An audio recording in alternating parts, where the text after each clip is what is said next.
y'all? My name is Kaisha Mallory Slack, and welcome to my blog, Kidney for God. I just want to take a moment and give God a praise break. Hey, glory! Because he's been better than good to me. Okay, so finally, I made the kidney transplant list. And honestly, I wasn't supposed to be on it so soon, but I made a phone call and I asked a question about my referral. She told me it wasn't time for it to be worked yet, but she went ahead and did it. We worked it up and I did all of my testing. So now all we do is wait. So this vlog is gonna be a journey to transplant. And if my kidneys work before then, I will let you guys know that I no longer need a transplant, because I think that God is up to something. I don't know exactly what it is, but when I got the phone call, I just felt a breakthrough. I felt something break off of me, and all I can do is cry all day. I cried. I can barely even tell anybody that they called me and said I made the list. That's how joyful I was. Okay, so I'm gonna get started, and I'm gonna keep it hot, honest, open, and transparent. So take all of my mistakes for love, because I'm extremely nervous. I'm not a talker, but I'm a preacher. I hope that makes sense. All right, so I'm gonna answer some questions that I get in my inbox a lot dealing with dialysis and what happened. December 2018, my kidneys failed spontaneously. Well, actually, I had a baby August 2018, and we knew that we had to watch out for my heart and my lungs, but we were not paying attention to anything else.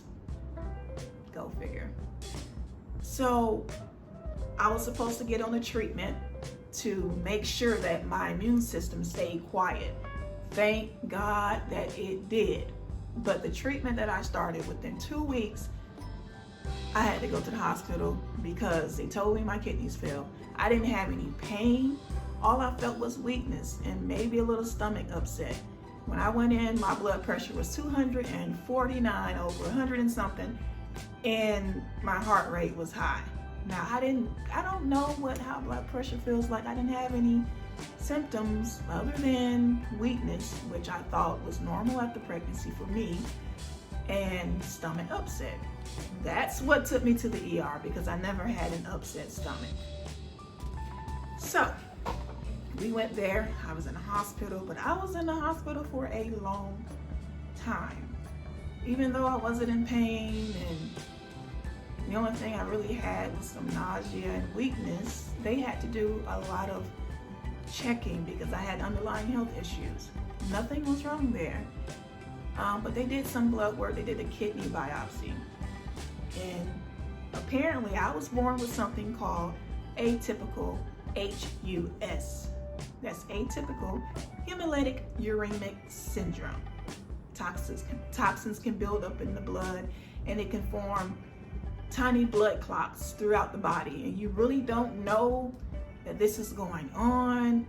I was born with it, but apparently pregnancy triggered it with the existing preeclampsia that I did not even know about until they told me in the hospital. And so to combat that, I had to get on the chemo called Solaris. We started out every maybe 1 to 2 weeks, and then we started to back off of it after a while. That keeps, it's a protein, an antibody that it puts in the blood, and that keeps the blood flowing normal so that I can have normal size red blood cells. The atypical HUS is what clogged my kidneys. Now, this condition can recover and you can gain back kidney function, but they say if it's not done within 3 to 6 months, you will need a kidney transplant. If you haven't regained function within 3 to 6 months, that means your kidneys are damaged beyond repair. Again, if I regain kidney function before a transplant, I will let you guys know, because it is possible. It just takes time. So let's get to the next question. What is your blood type? My blood type is O positive. Yes, I will need an O positive kidney. That's a good healthy match. Honestly, I'm not asking anybody for a kidney, and I'm not sure if I want to. I just want God's will to be done, whatever that is, whomever he wants to touch. Will there be any family testing? Yes. I've had family members come to me and ask me, well, can I get tested? Can I give you a kidney?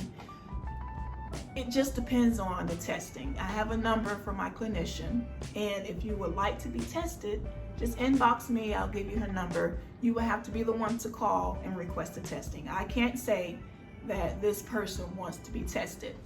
You have to do that on your own will, because even though I'm gonna go through surgery and get a transplant, whomever the match is going to be, they have to go through surgery as well. So it is very intense, it is very emotional, and it's a lot.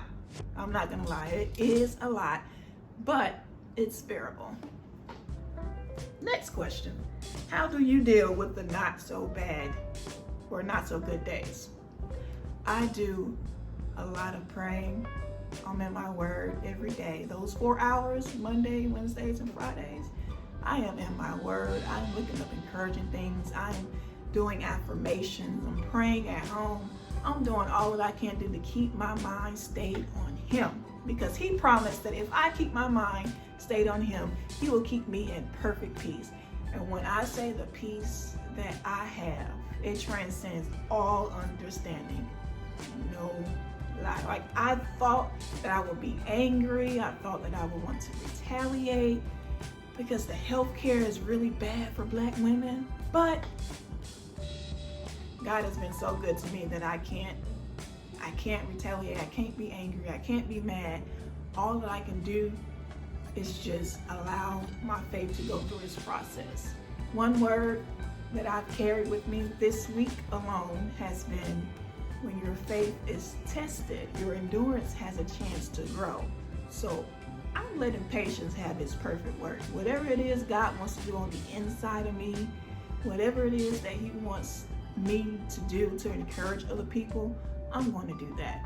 He's done so many miracles for me within the past 2 years, it's not even funny. When I first started out in the hospital, I had congested heart failure. It was working at 20%, maybe even lower, heart function. And that's because the kidneys and the heart, they work together. When the kidneys fail, fluid and toxins, it has nowhere to go. It congests your heart. So I had one extremely bad day, which was January 1st, 2019. I could not breathe. Blood was clogging into the small air sacs in my lungs. So every time it did that and fluid would move, I would cough up blood. That's how bad it was. The only thing that I knew how to do at the time, was pray and take deep breaths. I did that all day. I mean, and the breaths that I was taking, it wasn't even as deep as it could have been, but I had too much fluid on, and everything was just out of whack. Blood pressure, heart rate, everything was all over the place. It looked very bad. It looked like I wasn't gonna make it. It felt like I wasn't going to make it. But by the time we got done over the past few days, maybe over 3 days, they took off about 15 kilos. And like I said, I didn't feel pain. The only thing that I had was some weakness. And then I slept a lot. Like the next day, I probably slept all day. Thank you guys for coming up and seeing me in ICU and seeing the way that I was. These type of issues, they run through the family. So when some of the family came in and they saw that it looked so bad, they automatically assumed that I was not going to come out of ICU, because they've seen this over and over and over again. I decided I didn't want it to go any further. So if I had to fight this so my son or his children don't have to fight this, I will. Globus.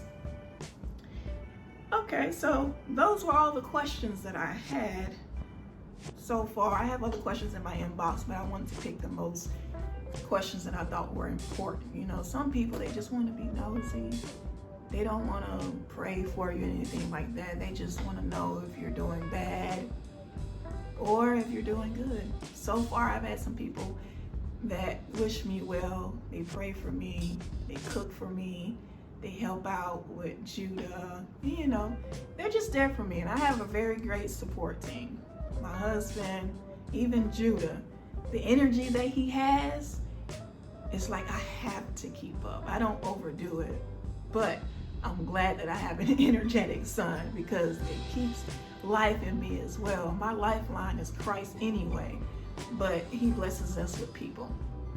All right, so I wanted to keep this short and sweet. And for all of you who are facing transplant or you have issues going on within your body, trust God.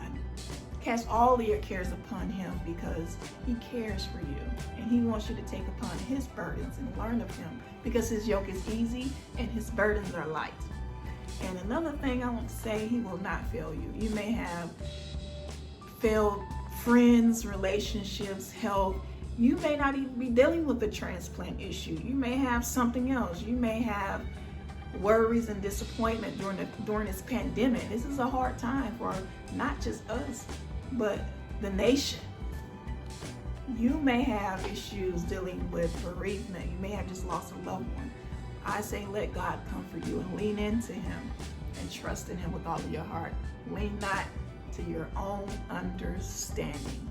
We don't think the same. His thoughts are not our thoughts. His ways are not our ways. All right? You guys have a great day. I love you, and there's nothing you can do about it.